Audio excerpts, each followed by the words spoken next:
Alô, Fera GG, aqui é o professor Marcos de Andrade falando com vocês. Vamos comentar aqui a prova de linguagens, códigos e suas tecnologias, dando uma ênfase aqui, no nosso caso, à parte das questões que envolveram literatura e artes de uma maneira geral. Muito bem, como toda a prova de linguagens, códigos e suas tecnologias do Enem, a parte da prova que envolveu questões de literatura ou de textos literários, privilegiou a interpretação do texto literário, levando o candidato, e quem fez percebeu isso, a um exercício de hermenêutica literária. O que é isso? O candidato deveria ser capaz de relacionar o discurso do texto literário que foi apresentado a ele na prova ao contexto intrínseco, ou seja, aquele contexto do universo ficcional em si, ao contexto sócio-histórico de produção, aquilo que envolvia tanto a elaboração, a criação daquele texto, quanto a recepção daquele texto por parte dos leitores da época e dos leitores de hoje. Então, o grande foco da competência do Enem na área de interpretação do texto literário, de fato, foi esse, e foi muito bem contemplado na prova. Nesse sentido, foi um ponto muito positivo, o INEP está de parabéns, e o Fera GGE ficou muito tranquilo nesse aspecto. Destaque especial, aí o Fera GGE ficou mais feliz ainda, né? A presença marcante de dois poetas pernambucanos na prova do Enem. João Cabral de Melo Neto, representante da geração de 45, poeta nascido no Recife, e Manuel Bandeira foi também contemplado, muito bem contemplado, né?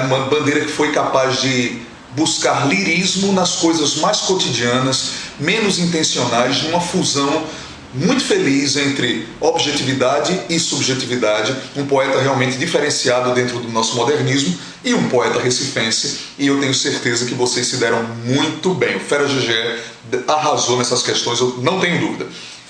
Outro ponto interessante foi a presença de dois prosadores de momentos bem distintos da nossa literatura.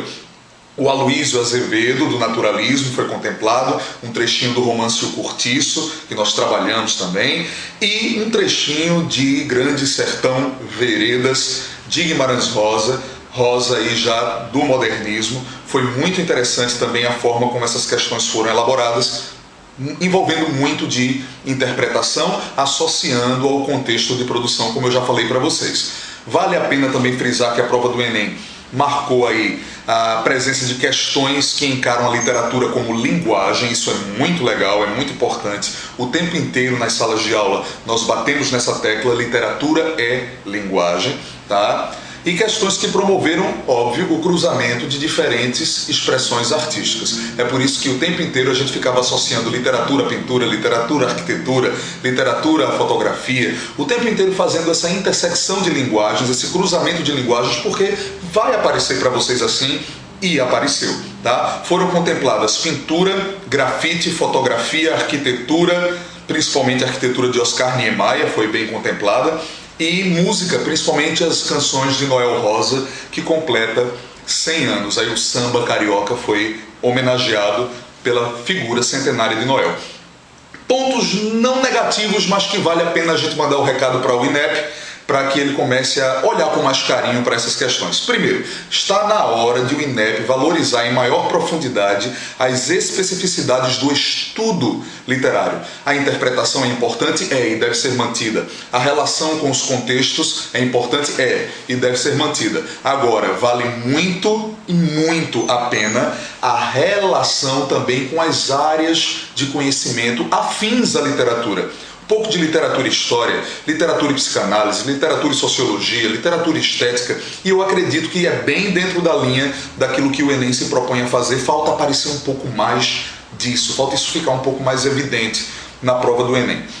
E também já passou da hora, e aí é um pouco mais de crítica mesmo que eu faço, de cobrar com propriedade, com profundidade, escritores fundamentais para o Brasil. Esse é um exame nacional do ensino médio, né? Então não se admite, por exemplo, não ver uma questão contemplando Machado de Assis todo ano. Machado de Assis não pode estar fora de prova nenhuma nesse país. Isso é um fato.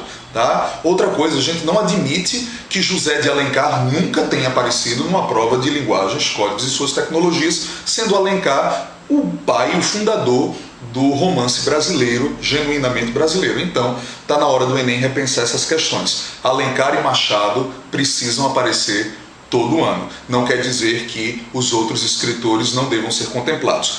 Só para não acabar com uma crítica, um ponto positivo também foi a presença de poetas contemporâneos que estão aí ainda vivos, produzindo e que foram selecionados pelo Ítalo Morricone nos 100 melhores poemas do século XX. É isso, gente. Eu tenho certeza que a prova foi muito tranquila. Boa sorte para todos vocês, para todo o Fera GGE, e a gente está aí para comemorar com vocês. Valeu, tchau, tchau.